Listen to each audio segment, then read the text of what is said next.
Young rebel star Prabhas తో నటించాలని ఇప్పుడు హీరోయిన్లు ఎంతగానో ఎదురు చూస్తున్నారు. ఆయనతో ఒక్క సినిమా చేసినా చాలు లైఫ్ సెట్ అయిపోతుందని యంగ్ హీరోయిన్లు ప్రయత్నాలు చేస్తున్నారు. ఇక ప్రభాస్ తో కొందరు హీరోయిన్లకు మాత్రం పదే పదే అవకాశాలు వస్తూనే ఉంటాయి. అందులో ముఖ్యంగా అనుష్క ముందు వరుసలో ఉంటారు. ఆమె ప్రభాస్ దాదాపు 4 సినిమాల్లో నటించిన సంగతి తెలిసిందే. ఆ తర్వాత త్రిష 3 సినిమాల్లో ప్రభాస్ తో స్క్రీన్ షేర్ చేసుకుంది. ఈ కాంబినేషన్ల కోసం ఫ్యాన్స్ మళ్ళీ ఎదురు చూస్తున్నారు.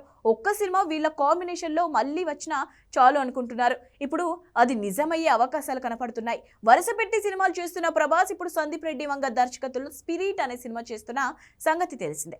ఈ సినిమా స్క్రిప్ట్ వర్క్ దాదాపు పూర్తయిన సంగతి తెలిసిందే. త్వరలోనే సినిమా సెట్స్ పైకి వెళ్లే అవకాశం ఉంది. దీంతో హీరోయిన్ ఎవరు అన్న దానిపై ఇంకా చర్చలు జరుగుతున్నాయి. హీరోయిన్ గా త్రిషని ఎంపిక చేసే ఆలోచనలో ఉన్నాడట దర్శకుడు. దీనికి సంబంధించి ఇప్పటికే త్రిషతో చర్చలు జరిపాడని టాలీవుడ్ వర్గాలు అంటున్నాయి. వీళ్ళిద్దరి కాంబినేషన్ లో ఇప్పటికే 3 సినిమాలు వచ్చాయి. వర్షన్ సినిమా సూపర్ హిట్ కాగా ఆ తర్వాత వచ్చిన పౌర్ణమి ఫ్లాప్ టాక్ తెచ్చుకున్న ప్రభాస్ ఫ్యాన్స్ కి ఇద్దరి కెమిస్ట్రీ బాగా నచ్చేసింది. ఇక బుజ్జిగాడు సినిమా విషయానికి వస్తే టీవీలో ఇప్పుడు వచ్చినా సరే ప్రభాస్ ఫ్యాన్స్ చూస్తారు. ఈ సినిమాల్లో కూడా వీరి కెమిస్ట్రీ బాగుంటుంది. దీంతో ఇప్పుడు మరోసారి ఇద్దరు స్క్రీన్ మీద కనపడితే చాలు అనుకుంటున్నారు ఫ్యాన్స్. అదే నిజమైతే దాదాపు 16 ఏళ్ల తర్వాత వీరి కాంబినేషన్ రిపీట్ అవుతుంది.